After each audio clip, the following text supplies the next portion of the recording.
Welcome to this week's edition of World Crisis Radio. This is Webster Tarpley here in Washington, D.C., and we've got the continuing collapse of the Obama regime.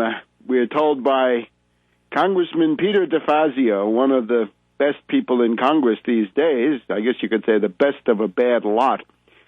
DeFazio says that Obama has been busily working the phones, telling wavering House Democrats and probably some Senate Democrats too, pass the Bush tax cuts for the rich or my presidency will be in ruins.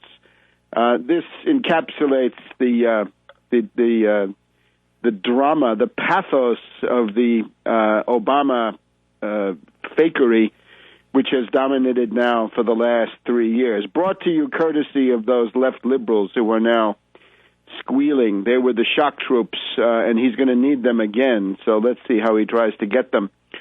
The Bush tax cuts for the rich, these monuments to failed trickle-down economics, huge tax decreases, tax cuts for the super rich. And because, of course, it is regressive legislation, because what you're left with after you've done these Bush tax cuts or maintained them is the situation where the net impact of taxation on the lower levels of income is qualitatively greater. Remember, the regressive taxation of this type cuts into the necessities of the poor, the working class, and the lower middle class, but it does not touch the luxuries of the super rich, right? The Koch brothers, whatever they may say, are not going to feel the pain, but the people who are getting by on the minimum wage or thereabouts certainly do feel the pain. And we're going to talk later in the broadcast about this notion of income disparities. We have a situation where the top 1% of the most wealthy own, this is not income now, this is accumulated assets. The top 1% has very nearly by now 40% of the entire assets of the United States, whereas the bottom 40% of people have less than 1% of the assets. There's a kind of asymmetry. 140-41. Now, it's not quite so neat. The actual total on the top end is that the top 1% have something just a little bit less than 40%, something like 37 to 38%, but close enough. And on the bottom, it's even worse. The bottom 40% in this country don't even make it to 1% of the assets of the country. They're languishing down at 0.3%. And indeed, this may be lower now because these statistics are a couple of years old. So you have a situation where the top 1% controls almost 40% of the assets, and the bottom 40% control less than 1%, something approaching zero. Statistically, it's basically zero. You can say that the bottom 40% in this country have no assets at all. The debt outweighs the assets in their personal net worth. Nevertheless, for the reactionary Republicans and Tea Party fanatics, Austrians, Chicago boys, and assorted charlatans, we've got to push ahead with more tax cuts for the rich. Now, this was always known. What's new now is that the Obama White House, right? The White House characterized by all of that messianic rhetoric and those utopian promises, the Messiah, the Mahdi, the anointed one, the one, has now hitched his wagon to this. And notice the technique is really the same, and it's been noted ironically by a bunch of reactionaries on the radio. Obama's constant refrain is, vote for this suicidal, rotten, regressive, reactionary piece of legislation, or you will be destroying my presidency. Vote for my health bill in the form of the fascist corporate state with a bailout primarily for bankrupt insurance companies and forcing everybody to buy their rotten insurance policies under the sanctions of the Internal Revenue Service. Vote for that Republican monstrosity,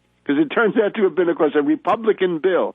It's a bailout bill for the insurance companies authored by Republicans some years ago, and the notion of the individual mandate coming from Senator Grassley. Obama says, you've got to vote for that monstrosity or you're endangering my presidency. And he's done this on other things. And now we've got another case. He's told them, you've got to vote for this tax cuts for the rich bill or you'll be destroying my presidency. And they've now gone ahead and done so. We'll get the vote totals and look into who voted for it and all the rest of this maybe by next week. But overnight now, the House has rolled over. The protest of the left liberals just as feckless and as useless as one would have thought. Although it is good to hear from somebody like DeFazio and a few others who have reasonable things to say. The stuff about the tax cuts for the rich is not the worst. This is just the beginning. The absolute worst is the tampering with the funding mechanism for Social Security. This is the worst thing. You know, whether if super rich parasites get bonanzas from federal tax policy, well, that's hardly new.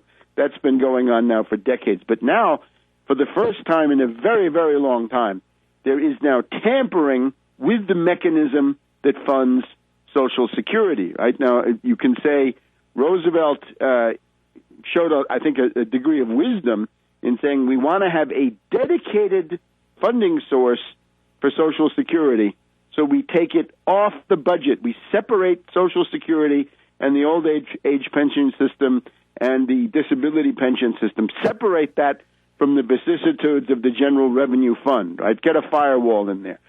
Obama, true to his pledge to the Washington Post editorial board made a week before the inauguration, having gutted Medicare to the tune of $500 billion, he is now attacking Social Security, and this is a stealth attack. This is an attack that has duped a lot of people. A lot of left liberals have been gulled by this, and it's very easy to sell. And it is the measure contained in this wretched package that cuts the Social Security payroll tax, the 2% FICA tax, FICA. That is cut by 2% over the next year. It is the part of the FICA tax which is paid by the worker, not the boss, but the worker, and it's about $125 billion or thereabouts. That money is now given in the form of a tax cut.